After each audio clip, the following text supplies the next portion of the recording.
Hello, Lisa Piper here, and today I want to talk about ginger.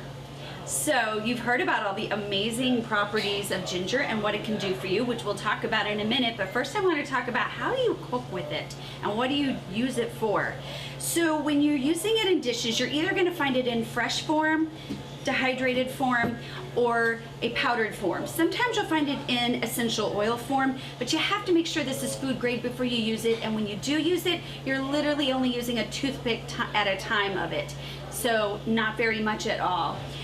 Most people will cook with it in powdered form because it's very easy to use, adding that to a dish.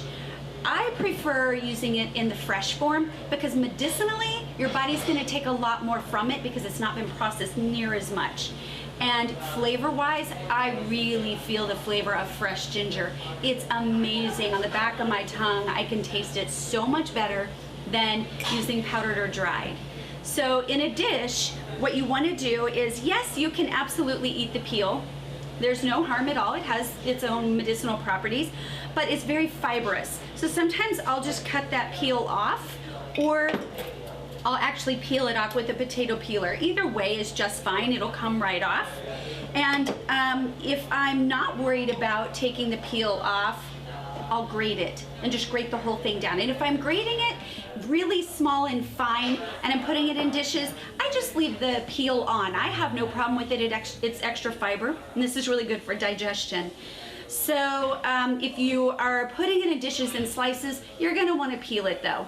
So slices are going to give you a lot of flavor in one bite. So you have to make sure you're knowing what you're doing with it. Most of the time when I'm cooking with it, I'll do thin slices and do almost a mince where it's very small. So I have a burst of bite, but it doesn't overpower what I'm cooking with. Traditionally, you'll find ginger, fresh ginger, especially used in a lot of Middle Eastern cooking and dishes, and even Asian dishes, because this is something that they work a lot with. I will literally put it in any of my vegetables, any of my dishes that I'm making. If I do happen to be making a grain or a rice or quinoa, I'll add it right in there, and it's really good, mixed with a little bit of coconut milk. Really good pairing there. So how long does it have to cook? Well, it's just like any other spice or anything in your dish. There's nothing different there for when you're cooking it. Fresh to ground, it's going to be the same, but the fresh, you want to make sure just a little bit more time to make sure you've cooked it all the way through and that the flavor has permeated everything in your dish really, really well. So when you're shopping for ginger, you want to make sure that you're looking for something really plump, or at least when you squish it, it's got some moisture to it. That's what you're looking for. When ginger starts to dry a little bit, it'll shrivel, a little bit smaller and drier. You can still use it, but at that point you want to go ahead and dehydrate it so that you have it in use in teas, or even put it in your flavored water. When I do peel the peel off of my ginger, I save this and I'll put it in the freezer in a bag until I'm ready to use it, and I'll just plop it in my water and drink it as a flavored water, or I'll make hot tea out of it. This is another way to extend it and not waste any bit of that tea because the peel is perfect for that. So this is how you can kind of use it, add it to your dishes, kick up your rice a little bit and your flavorings. If you eat meat, this is another way to give meat something a little different of a flavor, especially poultry. So it's really, really nice to experiment with. Just remember, if you're adding it with a spice like cayenne or jalapeno, it's gonna bolster the spice of the two spices together and bring it up to another notch. So if that's the goal, that's perfect. If not, just remember, back it off a little bit.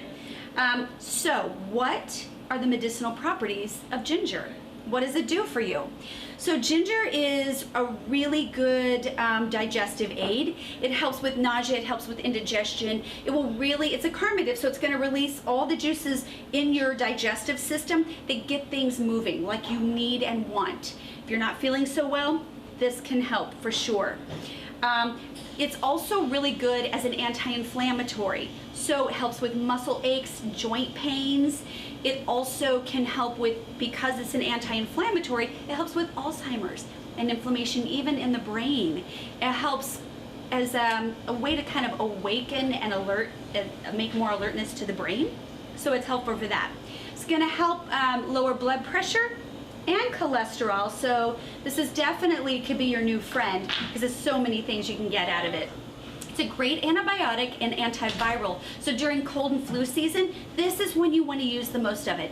Usually that's when it's ready to be harvested, is in the winter. And when you know something's ready to be harvested, that's the food you need the most during that time of year. So this is how you can get the most out of your ginger, not waste any of it, and really support the body in all the things that it needs for healing, as well as great flavor. So hopefully I've given you some ideas and tips of what you can do with your ginger and even how to shop for it.